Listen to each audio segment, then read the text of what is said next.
What I've come to see with my relationships is that they've gone deeper and deeper. People that I met at an event where we got to know each other and we've kept in touch. You've got to be intentional as well.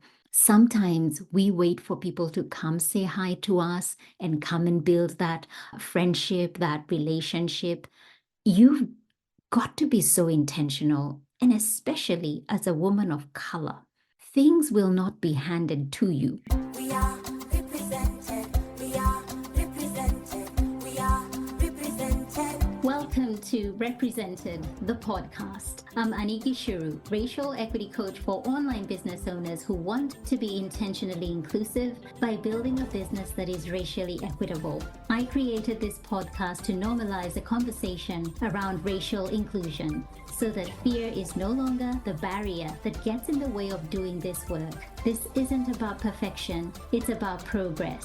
Whether you're taking your first steps or you're well-versed in the journey towards racial equity, this space is for you. So welcome home, friend. Let's get started. From coast to coast, around the globe, we are represented.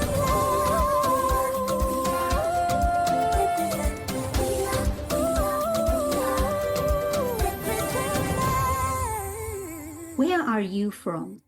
Really? No, originally, where are you from? Can I touch your hair? Your English sounds so good.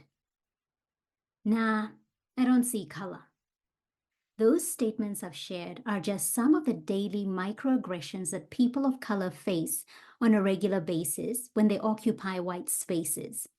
Microaggressions are subtle yet negative racial messages that leave the person on the receiving end feeling hurt, humiliated, and even disrespected. You may have used these kinds of statements to start a conversation or even break ice with a person of color, but didn't realize the harm you were causing. That's why I've created a free microaggressions guide with 5 of the commonly made microaggressions in online coaching spaces that you need to know about and what you can do or say instead. Head over to anikishuru.com/micro to download your free guide. That's Anikishuru, GICHURU.com/micro, MICRO. Hey there, welcome to another episode of Represented Podcast. Today, I'm talking about how to network in white spaces as a woman of color. Now, this is a question I've been asked by women of color before. They see me attending events and they think that I'm a natural. And to be quite honest, I'm even cringing as I say that because I don't feel like I'm a natural.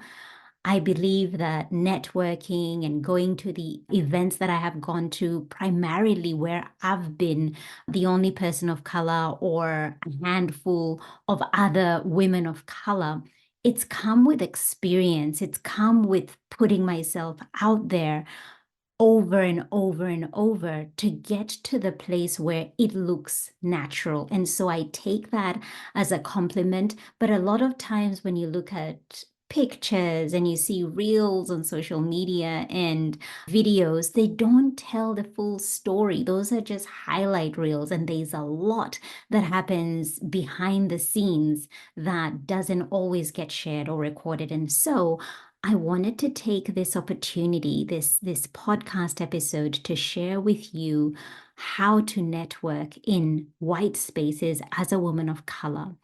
And I want to start by acknowledging the challenges that we face. There are a number of challenges when it comes to attending events. First is feelings of isolation due to the fact that there is hardly any representation of us. Dealing with those feelings and coming to the point where one is not necessarily okay, but pushing through nonetheless. There's the feeling of imposter complex. What if I'm not good enough? Is what I have achieved or who I will be sharing I am and what I do up to par with the others? And this feeling of less than. And then there is, of course, thinking of the microaggressions one might have to deal with, because sometimes being in these spaces, the white folks that you get to meet will ask you questions that will constantly remind you that you do not belong. Dealing with unconscious bias. And this happens often where I don't even think it's unconscious bias. Sometimes I think it could be conscious that certain people are treating you a certain way. They do not give you eye contact. They make you feel very othered and make you feel like you do not belong in that space. So there's all of that to deal with and still have the courage to go. And so today, I want to share with you some of the things that I've learned that have helped me network better and build great relationships that have been lasting relationships. And I'm hoping that these might serve you too. So, the first thing that I've learned to do is get comfortable being uncomfortable. And I know it's probably not what you want to hear because you already know this, but I've had to learn to get comfortable with being the only person who looks like me in that room and just getting comfortable with it and just moving past that. And this has only come through doing it over and over and over again. And also being very selective with the spaces that I now occupy, spaces where I feel a sense of safety, spaces where I feel that if that safety is indeed compromised, I do have allies. I do have people that I can call on and I can say that this is how I felt and truly know that that would be addressed. Number two, I know at the back of my mind that we must network. The only way to grow, particularly if you have an online business, is you cannot build your business in isolation. You cannot progress in your career in isolation. You need people. And so networking allows you to get to know other people. It enhances our lives and the lives of those who we get to meet. We get to enrich their lives as well. So when you think of some of the beautiful relationships I have, they have stemmed from networking events with white women who have, in many occasions, opened doors for me and mentioned my name in rooms I have never entered. And so to network, we must. Number three, it builds your confidence. A lot of times when I speak to women of color and women of color that I coach, that I mentor, I would say one of the top things that they name as something that they want to get really good at is their confidence, just build their confidence level. Because in being a woman of color, we bring a lot to the table that we carry with us as barriers that make us feel less than. It's the language barrier, perhaps the language that we speak, English not being our first language, we struggle to use the right words. So it's language sometimes is a barrier. It is the accent that one has. So pronouncing words differently, where sometimes somebody might have to ask you to repeat what you said. It is our names. Sometimes our names are difficult to pronounce. My Kikuyu name is Nyambura. That is a bit of a tongue twister for people who have never heard of that name before. And so it takes a while for somebody to know and say your name. And so these are just some of the things that I'm just naming because they get in the way. They really, really get in the way of a woman of color going into spaces where they are the only one. But knowing that networking builds your confidence and going in there with an agenda, going in there with an agenda of this is how I'm going to tackle this room. This is how I'm going to walk in. These are some of the questions that I am going to ask. You want to ask meaningful questions. So have a plan, and that will give you confidence as well. And a way that I've found to start a conversation with somebody that I have felt a little bit of a connection is to start with a compliment. And of course, be genuine. Start with a compliment. And I always find that it opens a door for us to then have a conversation. And some great questions that you can ask are, what brought you here today? What are you most looking forward to? Tell me about what you do. What about the presentation today has stayed with you? Is there anything you're looking to action from today? And from there, the asking of those meaningful questions allows you to go deeper with this person. It allows you to get to know them better and build on that, one question that you asked, and let the conversation organically take you wherever it will take you. And that's the beauty of coming prepared. It gives you that little boost of confidence.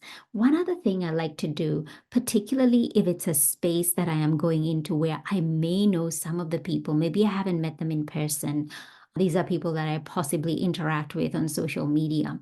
I will write down their names on my phone and a little bit of a snippet of the last conversation that we had. And when I see them, I will, of course, say hi, introduce myself. The excitement of seeing each other in person sometimes is just such a great icebreaker anyway. And then leading or going into where we left off the conversation. But I will admit sometimes how people look like on social media is not how they look like in person. And so sometimes somebody might have to tell me their handle for me to go like, oh my goodness, yes, you are that person. I'm so sorry. Hello. And then, continue that conversation again. I must say, there are times where I have been caught off guard and I'm trying to remember, who are you? Especially when you are in events where there are so many other people there, and it's just hard to kind of keep up with the different faces. We all know first impressions count, yet rather than putting their best foot forward, most big-hearted, well-intended coaches are unknowingly starting their relationships with their prospective Black, Brown, Indigenous, and people of color clients off on the wrong foot by making statements such as the following: no, no, no, no, no. Where are you from originally? Wow, your English is so good for a Black person. Your skin tone is not dark enough. Are you sure you're from Africa? We have a scholarship program to support people just like you. These subtle yet gut-punching microaggressions can feel like death by 1,000 cuts for a person of color, as they are continually reminded they don't belong. That is why I've put together a training called Microaggressions 101, where I help you to understand how to hold safer spaces in your online coaching business that will see you serve a wider and more racially diverse audience. For instant access, head over to anigishuru.com/LT.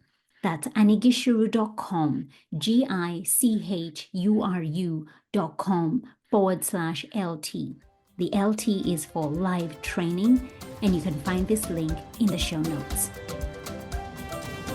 I also like to, and this is number 4, look for the smilers in the room. I don't even know if there's a word like smilers, but look for the ones who are giving you eye contact, the ones who are warm and inviting.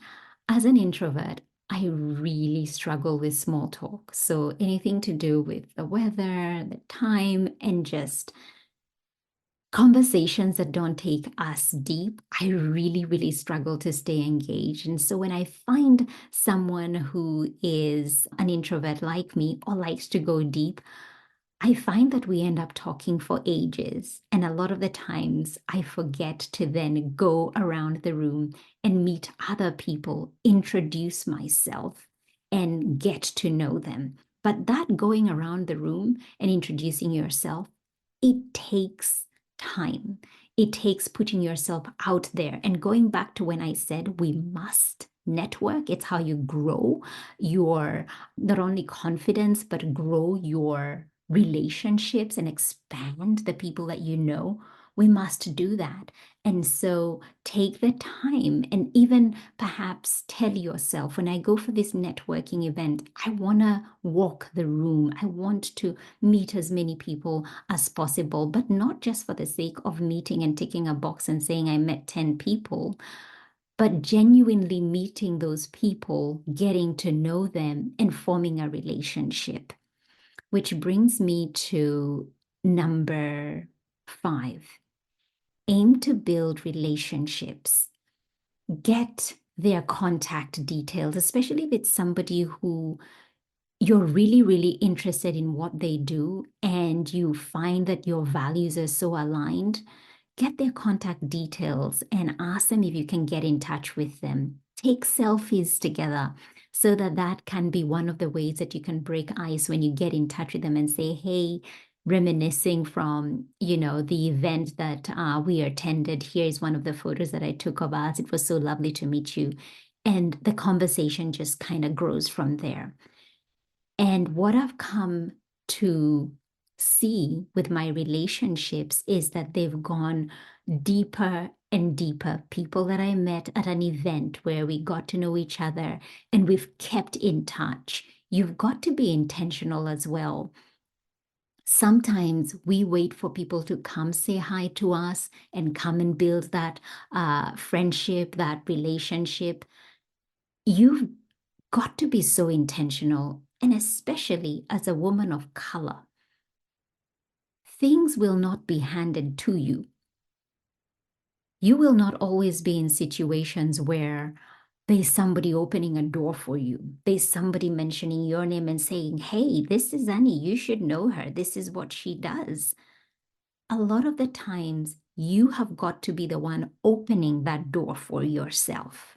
You've got to be the one pulling that chair in that space and taking a seat and introducing yourself. Because guess what?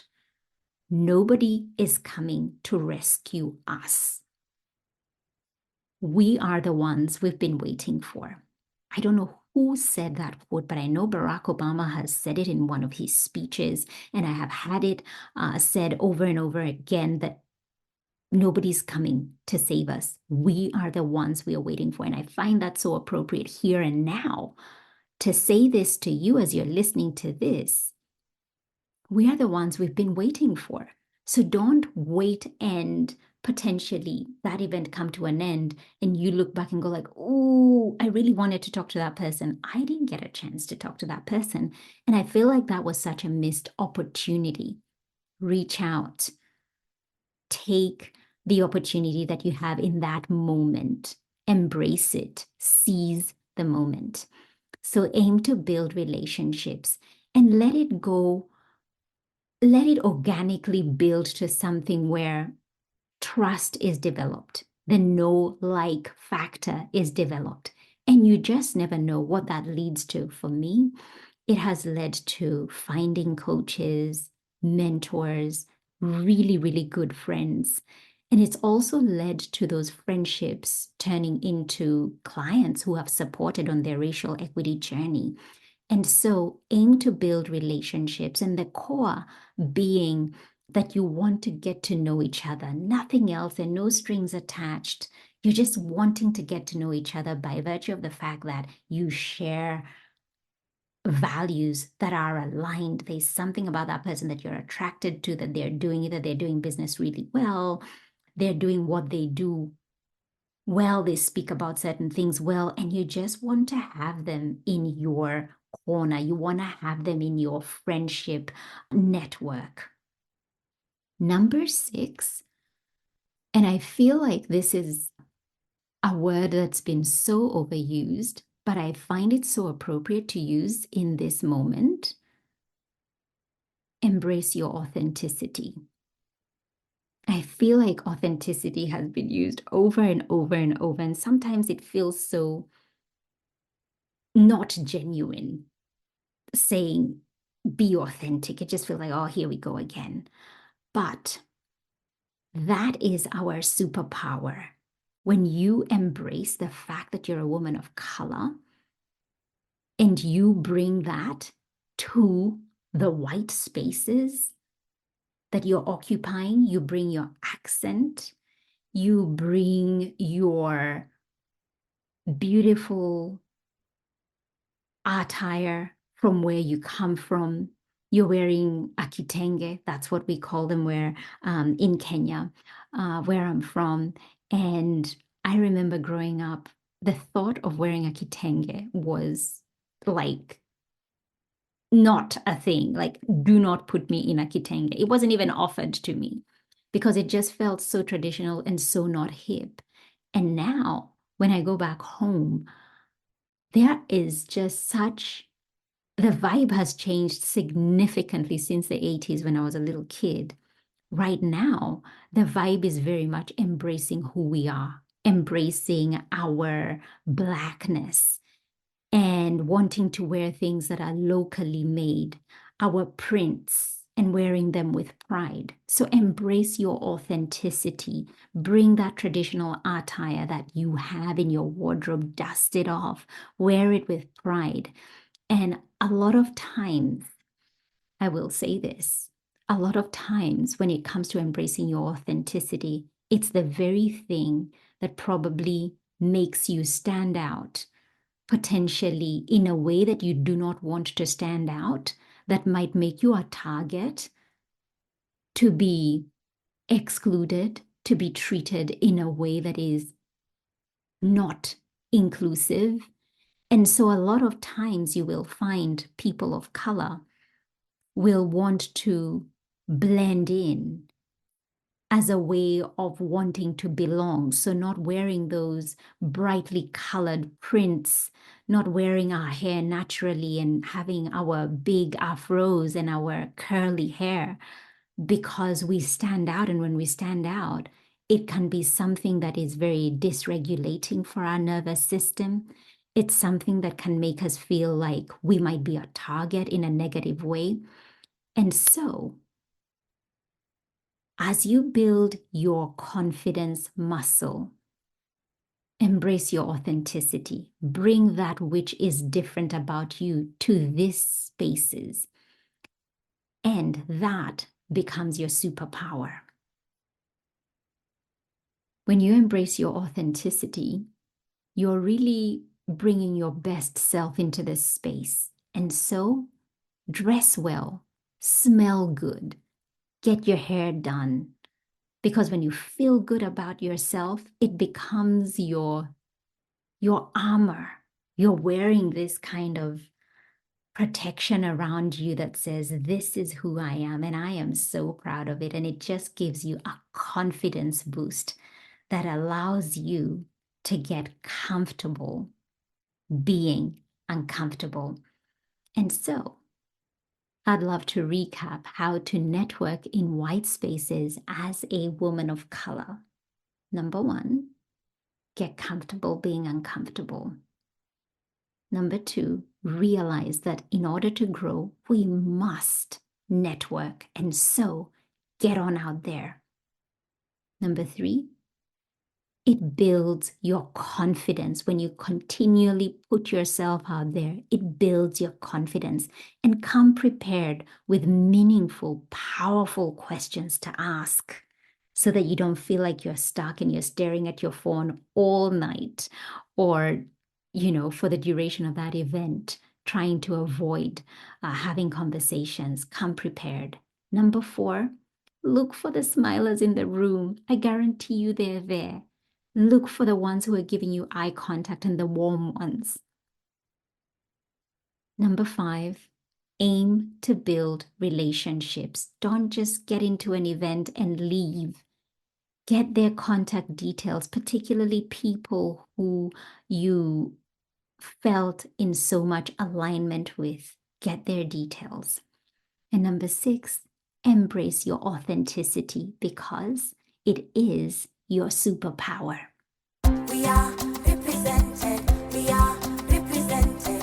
We are represented. Thank you so much for tuning in. Why don't you go ahead and hit that subscribe button and leave a review so this podcast can reach more online business owners, and together we can begin to normalize racial inclusion in the online coaching space. I'd love to acknowledge the traditional owners of the land where this podcast episode was recorded, the Wiradjuri people in central New South Wales, Australia. Music produced in Nairobi, Kenya by Patrick St. Mbaru and Kambua Mathu. Vocals by Joanne Matata. Represented.